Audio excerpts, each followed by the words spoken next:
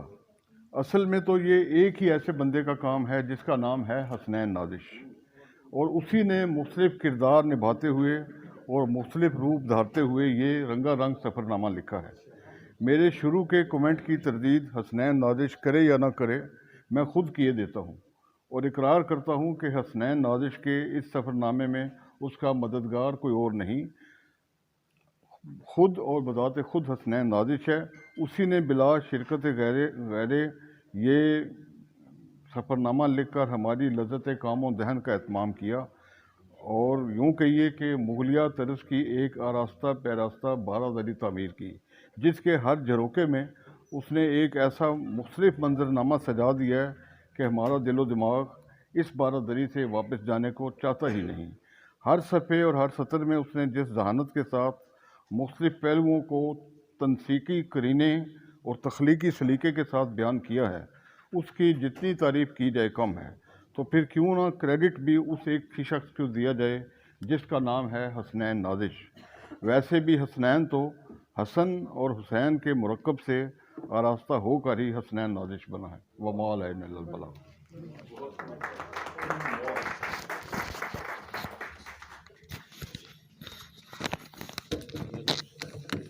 میں روایت اپنے مخصوص انداز میں بڑی پیاری سلیقے سے گفتگو فرما رہے تھے، اور جی چاہتا تھا کہ وہ بولتے جائیں اور ہم سنتے جائیں، لیکن انہوں نے خود ہی اس سوال کا خواہش کا گلا دبایا جب انہوں نے کہا کہ وقت بہت کم ہے اور مقابلہ سخت ہے، اس مقابلے میں اور بھی لوگوں نے حصہ لینا ہے۔ سر بہت شکریہ، اچھا مضمون پڑھا اور بڑے مخصوص انداز میں ہم لطف اندوز ہوئے۔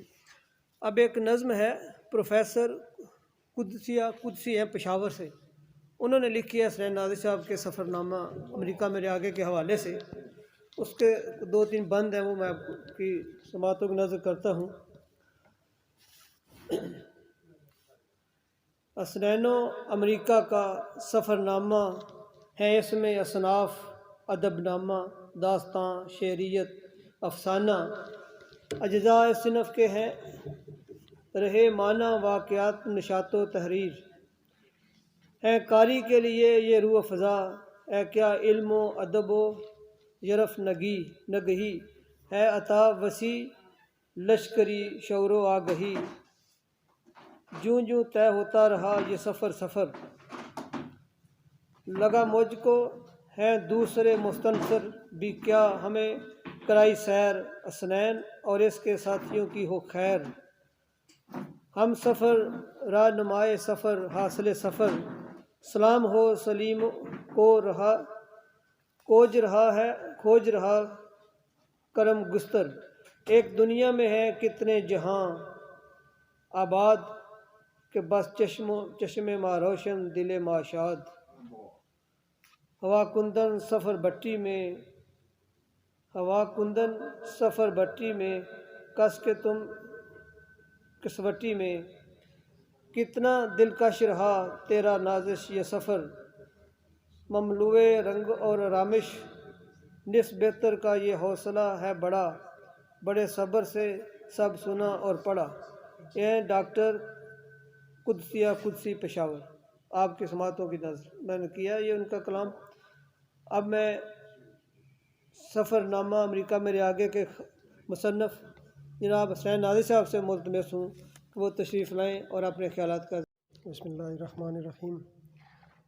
مسند صدارت پر متمکن ڈاکٹر منور ہاشمی صاحب، مہمان خصوصی پروفیسر ڈاکٹر عمیر اشفاق صاحب، آج کے میزبان جناب ڈاکٹر فرحت عباس صاحب، اور میرے یہ سامعین جو کہ دور دراز سے اس شہر راول کے کونے کونے سے آئے ہوئے ساتھی، ان سب کا میں شکر گزار ہوں کہ آپ سب لوگوں نے اس کرونی ماحول کو چیرتے ہوئے اپنے قیمتی وقت میں سے مجھے وقت دیا اور آج کی اس تقریب میں آپ سب نے آ کے چار چاند لگائے.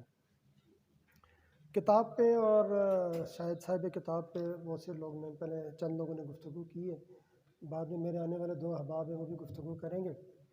تو اس میں خاص ان کے لیے چھوڑتا ہوں کہ جنہوں نے ابھی سے پہلے جو گفتگو کی ہے، پھر اس کے بعد جو گفتگو ہونی ہے یہ وہی لوگ ہوں گے جو کہ اس پہ گفتگو کریں گے. میں امریکہ اور امریکہ کے حوالے سے جو سفر کیا ہے یا اس کتاب کے حوالے سے محض آپ کو ایک دو چیزیں پڑھ کے سناؤں گا، اور باقی کی گفتگو جو ہے میں اپنے آنے والے ساتھیوں کے لیے چھوڑوں گا کہ وہ اس کو سمیٹیں. امریکہ کیا ہے اور امریکی زندگی کیا ہے؟ جب وہاں خاص طور پہ جب میں مینہٹن میں اور ٹائم اسکوئرز میں گیا ہوں تو وہاں مجھے اندازہ ہوا کہ امریکہ کیا ہے اور امریکی زندگی کیا ہے. مجھے یاد ہے کہ جب ہم یونیورسٹی میں پڑھا کرتے تھے تو ولیم ہنری ڈیوس کی ایک نظم تھی لیجر، جو ہمارے سلیبس کا کورس کا حصہ ہوا کرتی تھی. What is this life is full of fear. We have no time to stand and stare. مجھے ابھی تک اس کا یہ فرسٹ اسٹینزا یاد ہے. تو اس کا جو عملی شکل دیکھی میں نے تو وہ مینہٹن کی براڈ وے اسٹریٹ میں واک کرتے ہوئے مجھے نظر آیا کہ وہاں کیا خوبصورتیاں ہیں اور لوگ ان خوبصورتیوں سے حظ اٹھانے کا وقت نہیں ہے ان کے پاس. تو اسی نظم کی میں نے ترجمہ اردو میں کیا ہے، اور اس سفر نامے کی وساطت سے کم از کم پہلی بار کسی نظم کا ترجمہ کرنے کا مجھے موقع ملا. میں وہ پڑھ کے سنانا چاہوں گا آپ کو. نظم وہی ولیم ہنری ڈیوس، لیئر، اردو میں اس کا عنوان فرصت. یہ زندگی کیا ہے اگر احتیاط فکر سے پر ہو، ہمارے پاس کھڑے ہونے اور فکر کرنے کا بھی وقت نہیں. شاخوں کے سائے تلے کھڑے ہونے کا وقت نہیں، اور نہ ہی بغور دیکھنے کے لیے وقت ہے جب بھیڑیں اور گھائیں چرتی ہیں. جب بھیڑیں اور گھائیں چرتی ہیں، جن جنگلوں سے ہم گزرتے ہیں انہیں تکنے کا وقت نہیں. جہاں گلہریوں نے بھاگتے دوڑتے چھالیے چھپا رکھے ہیں، دن کی روشنی سے لطف اندوز ہونے کو وقت نہیں. جب ندیوں میں یوں ستارے جھلملاتے ہیں جیسے رات کو آسمان پر، خوبرو رقاصہ کے حسن کو دیکھنے اور یہ دیکھنے کا کہ کیسے مہارت سے اس کے پاؤں محو رقص ہیں، ہمارے پاس وقت نہیں. وقت نہیں کہ حسیناؤں کے ابروئے خمدار کو دیکھیں کہ کیسے ان کی مسکراہٹ سے مالا مال آنکھیں ان کے بولنے سے پہلے ہی سب کچھ کہہ دیتی ہیں.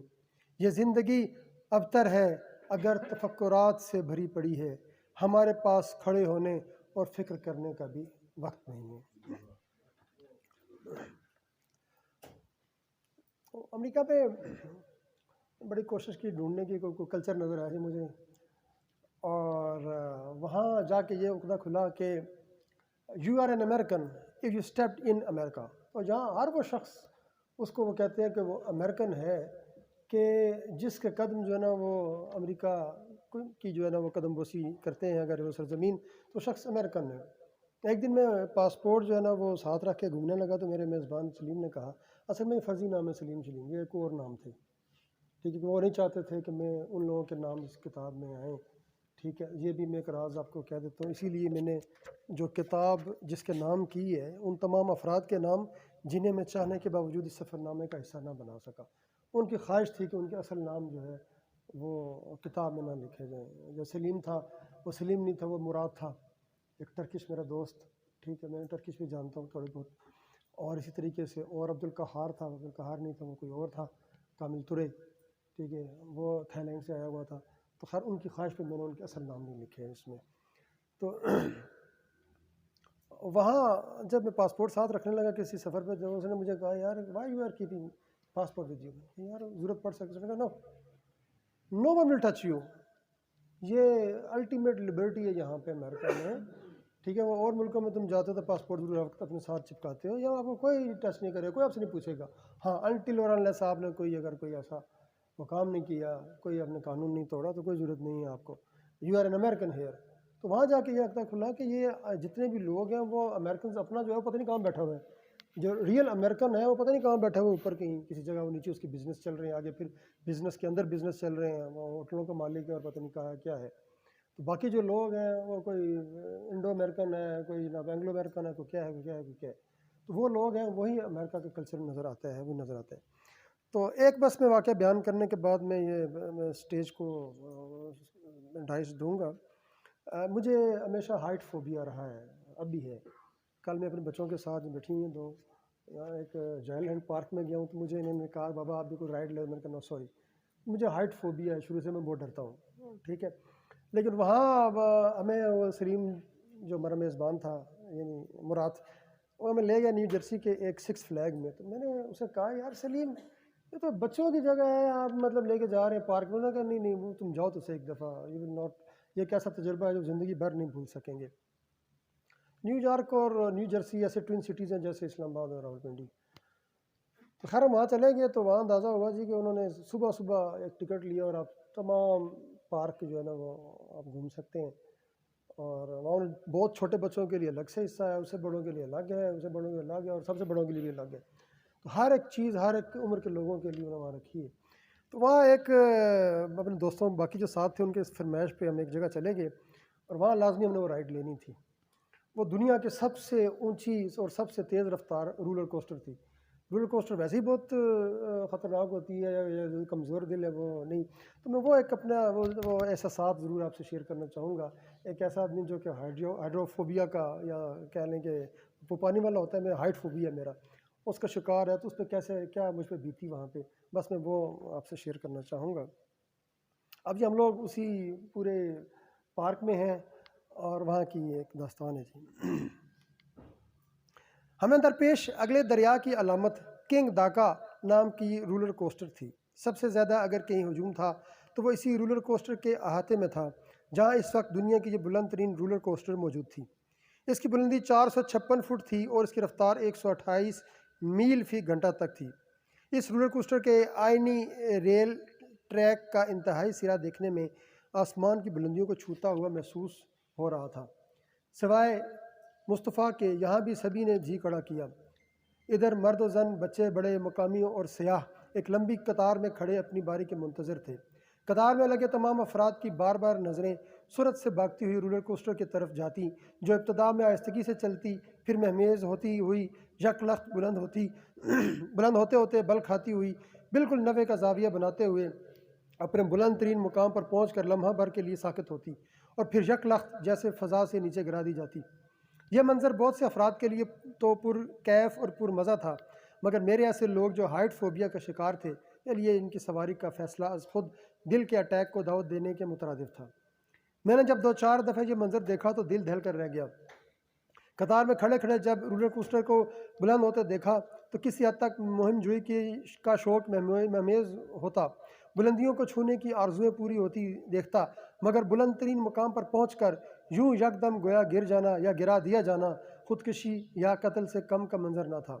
میں نے 2-4 دفعہ کوشش کی کہ اپنے دوستوں سے نظر چھپا کر قطار سے چپکے سے پھسل جاؤں اور مصطفیٰ کے صف میں کھڑا ہو جاؤں، مگر ایسا نہ ہو سکا.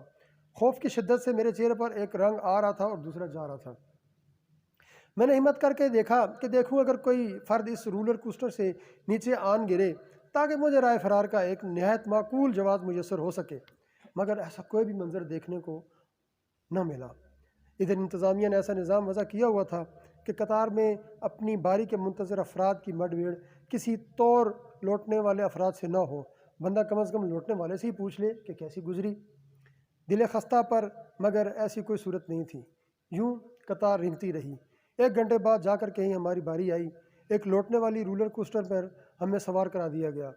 اس سے پہلے کہ میں اس میں قدم رکھتا میں نے سوار کروانے والی لڑکی سے پوچھا کیا آج تک اس رولر کوسٹر سے کوئی گر کر مرا ہے؟ اس نے بھی میرے چہرے پر اڑنے والی ہوائیاں دیکھ لیں، مسکرا کر بولی جی نہیں جناب، آج تک کوئی نہیں گرا اس رائڈ سے. میں اس کا جواب سن کر مایوس ہو گیا. پھر سے جی کڑا کر کے پر امید نظروں سے پوچھا کسی نہ کسی کا دل تو ڈوب ہی گیا ہوگا. جی نہیں محترم، ایسا کبھی نہیں ہوا. اس دفعہ وہ خاصی مسکرائی. میں نے مایوس ہو کر گویا ملتجانہ انداز میں ایسے کہا جیسے اس کی منت کر رہا ہوں کہ بی بی جھوٹ ہی بول دو تاکہ میں اس قاتل رائڈ سے بچ جاؤں.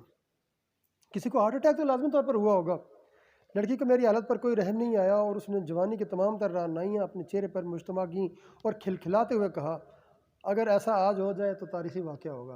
اس کی نظر میری طرف تھی کہ شاید ایسا ہو جائے. اب میرے پاس سوائے اس کے کوئی چارہ نہ رہا کہ میں رائڈ کے لیے اپنی نشست پر بیٹھتا، سیٹ بیلٹ اور ہیلمٹ اس نازنین سے بندھواتا. اس نے مجھ پر ایک اچٹتی ہوئی نگاہ ڈالی، اپنی ایک آنکھ کا کونا نیچا اور رائڈ کو آگے بڑھنے کا اشارہ کرتے بولی you are ready to make history man. یعنی اس کا بھی شاید خیال تھا کہ کچھ ہو جائے گا میرے ساتھ. اس سے پہلے کہ میں کچھ مزید کہتا سنتا سمجھتا رولر کوسٹر آگے بڑھی. پھر وہی ہوا. آگے پیچھے بیٹھے گورے گوریاں اور سیاہ فام بچے اور بڑے ایک دوسرے کے ساتھ وہی شرطیں باندھنے لگے. میں حیران ہوا کہ جو شرطیں زگ زیگ اور رولر کوسٹر میں لگی تھیں وہ سب یہاں کیسے پوری ہو سکتی ہیں. یہ رولر کوسٹر وغیرہ بیٹھ کے یہ لوگ آپس میں شرطیں باندھتے ہیں. شرط کیا جی کہ جس کے حلق سے چیخ نکل آئے جی وہ آج شام کی کھانا کھلائے گا، یا میں نے پیچھے لکھا ہوا کہ وسکی کے پیسے وہ دے گا. تو میں نے سنا پیچھے بیٹھ کے. اور دوسرا کیا تھا کہ آپ نے آگے جو لگا ہوا فریم ہے اس کو ہاتھ نہیں لگانا، ٹھیک ہے نا. ہاتھ فضا میں بلند کرنے ہیں. جس کا ہاتھ لگ گیا جی پہلے یا جس نے لگا دیا جی وہ اس پہ کوئی ٹریٹ ڈال دی. یہ میں نے اس سے پچھلی صفحات میں لکھا ہوا ہے. تو اس طرح کی شرطیں باندھ کے لوگ اس طرح کی چیزوں میں بیٹھتے ہیں. جی مشروع زندگی. میں حیران ہوا کہ جو شرطیں زگ زیگ رولر کوسٹر میں لگی تھیں وہ سب یہاں کیسے پوری ہو سکتی ہیں. اس قدر بلندی پر ہاتھ چھوڑ کر بیٹھنا، پھر واپس بغیر کسی سہارے اور چیخوں کے لوٹنا یقیناً ناممکن تھا. خیر سفر شروع ہوا. رولر کوسٹر رینگی، پھر آہستہ آہستہ اوپر کو اٹھی، پھر یکا یک دل نام کی چیز منہ کو آنے لگی. اچانک بجلی کی صورت کے ساتھ رولر کوسٹر اوپر کو اٹھی. پاؤں تھے کہ ٹکتے نہ تھے.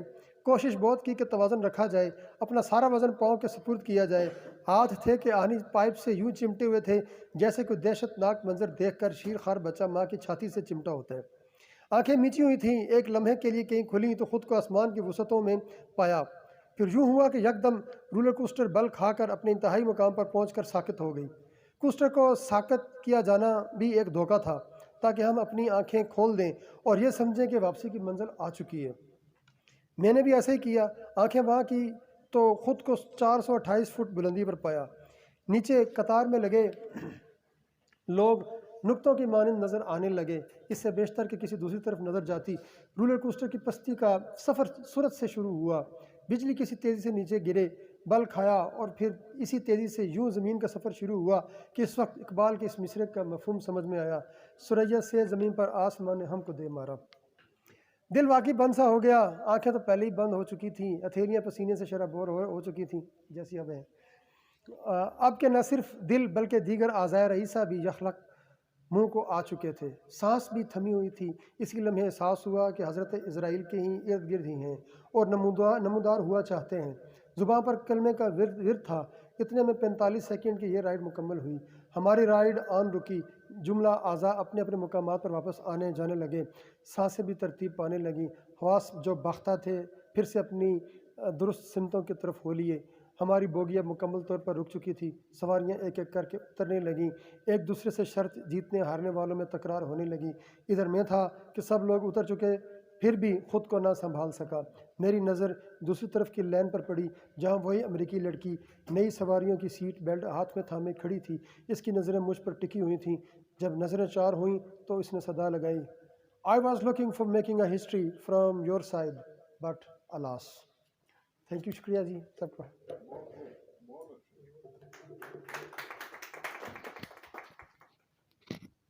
ادب اور احترام سے محترمہ ڈاکٹر حمیرہ اشفاق صاحبہ جو آج کی نشست کی مہمان خصوصی ہیں، ان سے ملتمس ہوں وہ تشریف لائیں اور امریکہ میرے آگے اور سین نازش کے حوالے سے اظہار خیال فرمائیں. جناب.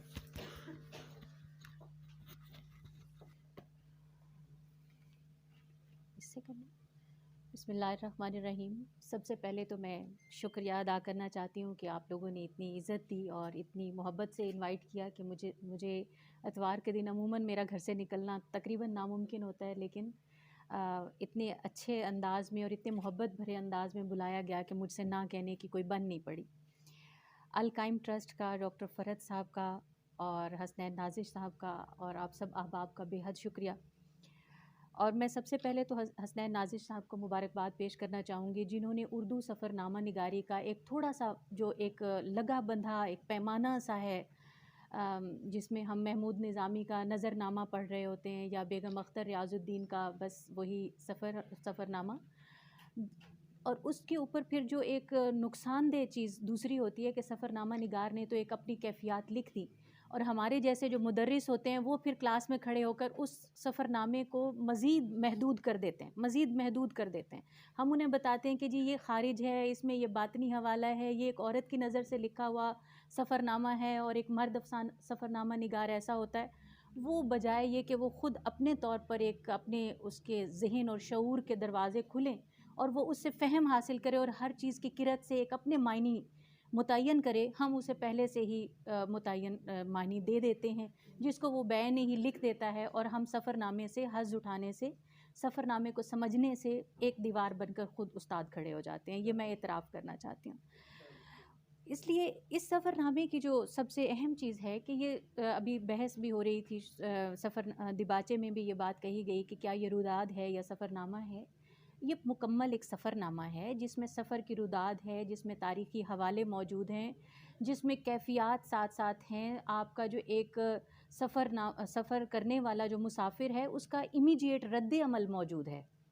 روداد میں صرف ایک کہانی ہے جس میں صرف اپنی بیتی آپ لکھ سکتے ہیں، یہ اپنی بیتی صرف نہیں لکھ رہے بلکہ دو سماجوں کے اندر جو ایک تغیرات ہیں، مسلسل جو ایک سیاسی تغیرات ہیں، یا وہاں پر 9/11 کے ہونے والے واقعات ہیں، اس کے نتیجے میں جو چیزیں ہو رہی ہیں، یا نسلی تعصبات ہیں، اور ان نسلی تعصبات سے جنم لینے والے وہ المیے جو ایک سیاہ فام خاتون کے کردار میں بڑی خوبصورتی کے ساتھ اجاگر کیا گیا ہے کہ وہ صدیوں کی شاید غلامی کی وجہ سے اس کا اتنا چڑچڑا پن ہے کہ اسے ہر سفید آدمی جو وائٹ نہیں بھی ہے، وہ پاکستانی ہے اور پختون ہے، وہ اس کو بھی ایک بیٹ لے کر مارنے کے لیے دوڑ پڑتی ہے کہ شاید یہ مجھے بلیک سمجھ کر گاڑی پارک یہاں کرنے نہیں دے رہا۔ تو اس میں ایک تجزیہ بھی ایک سفر نامہ نگار ایک اپنا پوائنٹ آف ویو بھی دے رہا ہے کہ شاید وہ صدیوں کی غلامی کا وہ ایک رد عمل ہے، تو اب یہ روداد نہیں ہو سکتی۔ اسی طرح سے اگر آپ ان کے اسلوب کے حوالے سے دیکھیں تو اس میں بھی ایک بڑی خوبصورتی موجود ہے، اور کئی جگہوں پر تو چونکا دینے والی تراکیب ایسی ہیں کہ ایک دو جگہ پر تو آدمی بس ایسے ہاتھ چھوڑ کر بیٹھ جاتا ہے۔ جب ایک دو لائنیں یہاں پر میں پڑھوں گی آگے تو اندازہ ہوگا چیزوں کا۔ تاریخی حوالے پورے سفر نامے میں ساتھ ساتھ ابتدا سے لے کر آخر تک۔ اچھا، اس سفر نامے کی ایک اور بہت اہم بات جو ہے، یہ ایک عام مڈل کلاس آدمی، ہمارے جیسے آدمی کا سفر نامہ ہے۔ یہ نہ کسی سفارتکار کی بیوی کا سفر نامہ ہے، نہ یہ کسی سفارتکار کا ہے، نہ یہ کسی ایسے ایلیٹ عطیہ فیضی کا سفر نامہ ہے، یعنی یہ اشرافیہ کی آنکھ سے دیکھا ہوا یورپ نہیں ہے۔ یہ ایک عام آدمی کی آنکھ سے یہ ایک عام آدمی کی آنکھ سے دیکھا ہوا یورپ ہے، جو لائن میں کھڑے ہو کر ویزا لیتا ہے۔ ویزا لیتے ہوئے وہ جو بچوں کے کو ساتھ ساتھ بتایا جا رہا ہے کہ آپ نے اگر آپ کی لاٹری نکل آئے تو آپ نے کیا، اب یہ وہ ہمارے بھوکے جو ایک سماج کا ایک المیہ ہے کہ شاید وہ جا کر واپس نہیں آئیں گے، ان کے بارے میں یہ ایک تصور موجود ہے، تو وہ اپنے اس فیئر کو، اپنے اس خوف کو جسٹیفائی ویزا کے دوران کیسے کریں گے؟ یہ ہمارے جیسے لوگوں کا مسئلہ ہے، ہماری کلاس کا مسئلہ ہے، یہ ان کا مسئلہ نہیں ہے جو اور طرح سے جاتے ہیں۔ تو اس پہلے باب سے ہی حسنین نازش اپنا تعارف شروع کرواتے ہیں کہ میں کس طرح سے سفر پر رواں ہوں۔ پھر ان کا ایک بڑا خوبصورت جو پہلو ہے، عموماً تنقید کی جاتی ہے سفر ناموں میں کہ لیکن ان کے اندر وہ اپنی فیملی بھی ساتھ ساتھ بسی ہوئی ہے۔ یہ یہاں اپنی چھوٹی بیٹی کا بھی تعارف کروا رہے ہیں، وہ بچوں کی لجاجت، ان کے وہ رویے، تو اس سے ایک فیملی مین کا جو کانسیپٹ ہے وہ بڑا خوبصورت ایک تصور ابھرتا ہے کہ وہ اپنی بیوی کے ساتھ، اپنی بیٹیوں کے ساتھ کتنے جڑے ہوئے ہیں۔ پھر جہاں پر وہ ذکر کرتے ہیں وہاں پر اولاد نرینہ کی منت مانتے ہوئے، تو وہاں پر بھی ایک ایسا مجھے لگا وہاں پر ایک لمحے کے لیے کہ یہاں یہ ایک رائٹر بن کر بات نہیں کر رہے، بلکہ ایک ہمارے ہاں جو علاقائی ایک ہمارا ایک سوچ ہوتی ہے، اور اس میں ہمارے اپنے اساطیری حوالے ہوتے ہیں، ہمارے مذہبی رجحانات ہوتے ہیں، تو وہاں پر وہ بالکل ایک متصوفانہ جو ہماری ایک روش ہے اس کی رو میں بہتے ہوئے وہاں پر نظر آتے ہیں، اور وہ وہاں ایک مندر کے جو ایک پجاری کی طرح سے جو ہے وہ اس مزار پر جا کر اپنی دعا مانگتے ہیں، اور وہ ان کی قبولیت کے ساتھ ساتھ وہ آگے بڑھتے ہیں۔ تو یہاں پر بھی انہوں نے خود کو کوئی غیر مرئی قسم کی مخلوق ظاہر نہیں کیا، بلکہ ایک ایسے آدمی کی بات کی جس کی زندگی میں کچھ کمی بھی ہے، جس کی زندگی میں کچھ مرادیں بھی ہیں، کچھ منتیں بھی ہیں، کچھ ارادے بھی ہیں۔ اس کے ساتھ ساتھ لپٹا ہوا ایک آدمی امریکہ لینڈ کر جاتا ہے۔ اب وہاں امریکہ ایک پوری دنیا، ایک علیحدہ دنیا ہے جہاں پر اس کا یہ خیال ہے. اچھا وہاں پر ساتھ ساتھ جو ہمارے ہاں میڈیا کا کردار ہے اس کا تجزیہ بھی ساتھ ساتھ ہے. ہمارے ہاں جھوٹی خبروں کا جو ایک طوفان ہوتا ہے اس کے بھی ساتھ ساتھ تجزیہ ہے. اور اس سے مراد یہ ہے کہ جہاں پر اس سفر نامے میں انہوں نے ان چیزوں کو بھی رد کیا ہے جو ہمارے ہاں ایک اسٹیریوٹائپس بنے ہوئے ہیں مختلف طرح کے، کہ وہاں ایسا بھی ہوتا ہے، وہاں یہ بھی. ایک اور چیز جو مجھے اس سفر نامے میں بہت خوبصورت لگی، جو ہمارے اندر کا تضاد ہے، جس میں انہوں نے ایک دوست کا حوالہ دیا کہ یار حسنین میرے لیے بھی دعا کرنا.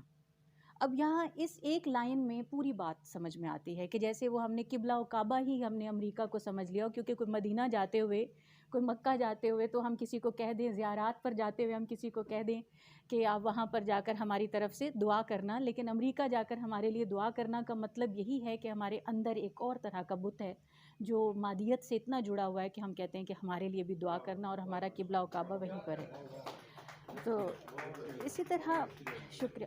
مجھے یہ ایک مارکسی نظریہ بھی ان کا بڑا واضح نظر آیا.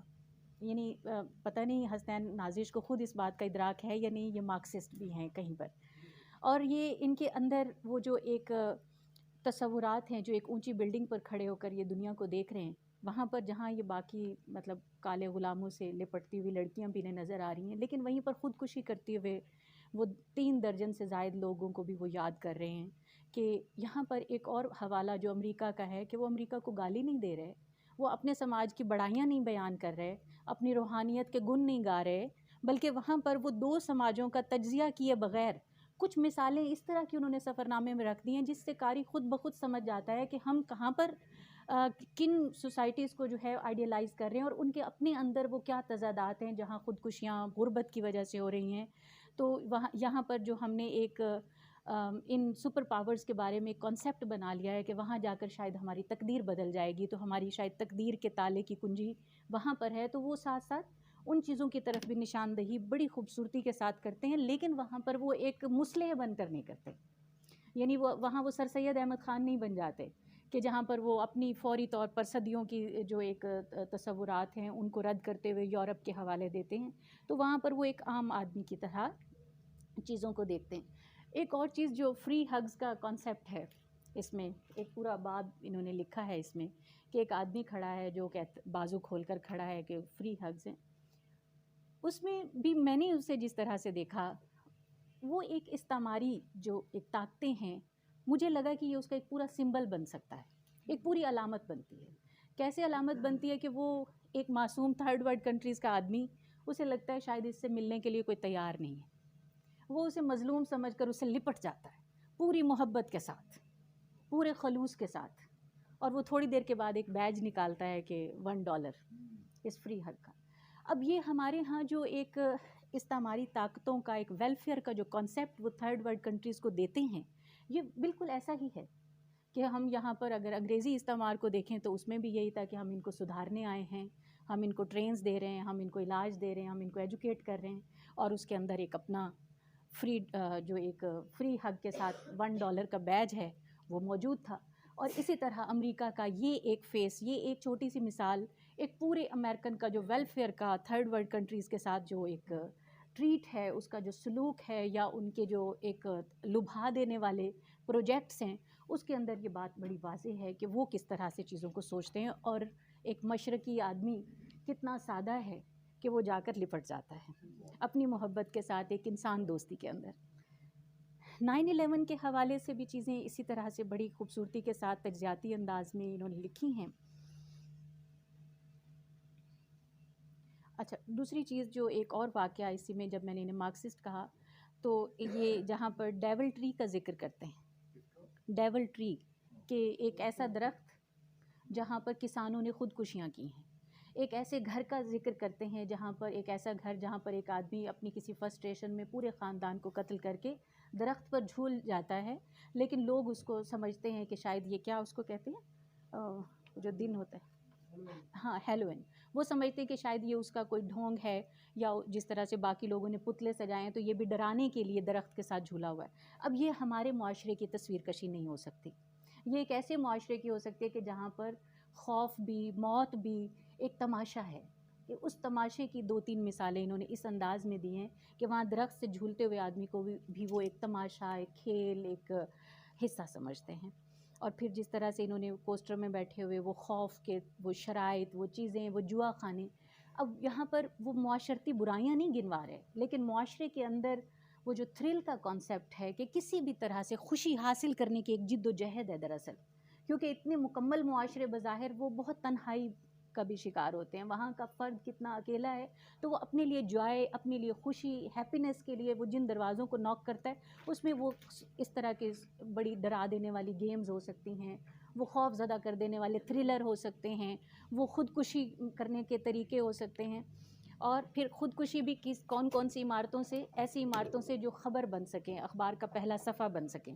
تو اب یہ وہ چہرے ہیں جو اس میں دکھائے گئے ہیں اور بڑی عمدگی کے ساتھ وہ ساری چیزیں پورٹریٹ کی گئی ہیں. اور بس آخر میں صرف اپنی بات کو اسی بات کے ساتھ وائنڈ اپ کروں گی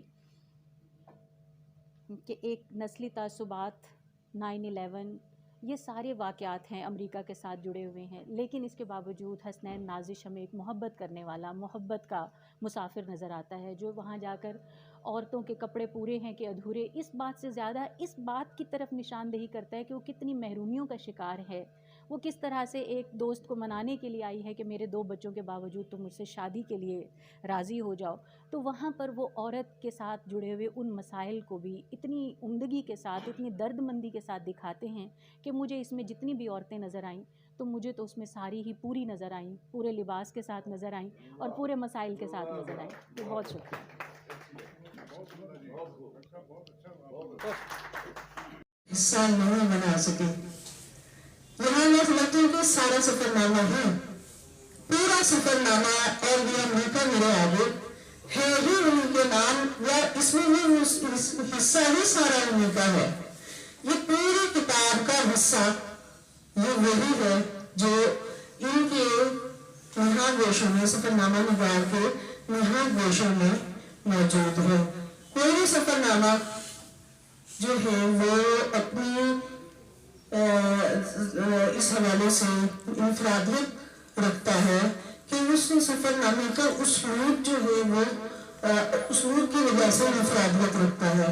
جس طرح ناول میں اسلوب بالکل الگ ہوتا ہے، افسانے کا اسلوب بالکل الگ ہوتا ہے، اسی طرح جو ہے یہ سفر نامے کا اسلوب بھی بالکل مختلف ہوتا ہے.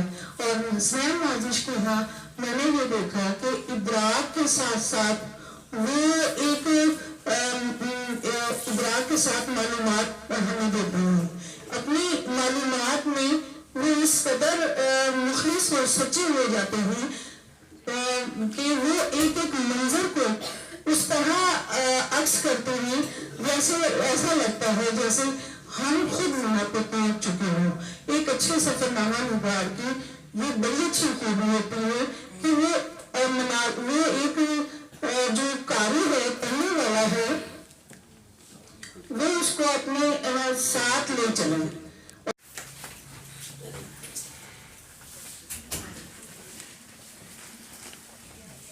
بسم اللہ الرحمن الرحیم.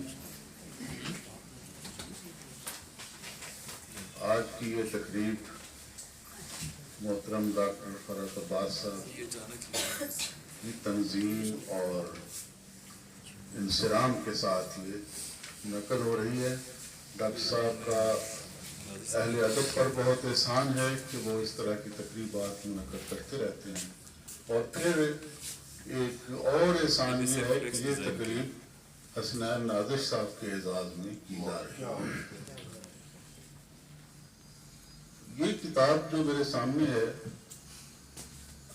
اس پہ بہت گفتگو ڈاکٹر حمیرہ اشفاق صاحبہ نے، سمینہ صاحبہ نے، نسیم سعد صاحب نے اور دوستوں نے کی ہے. میں سمجھتا ہوں کہ اب میرے لیے شاید کوئی بات رہ نہیں گئی کہ میں کروں. میں اتنا عرض کروں گا کہ کتاب کا جو دیباچہ ہے اس پہ بھی گفتگو ہوئی ہے. اس دیباچے سے مجھے ایک لفظ کا بھی اتفاق نہیں ہے. انہوں نے جو کچھ لکھا ہے وہ اپنی جگہ پہ. میں یہ عرض کروں گا کہ اگر ایک سفر نامے میں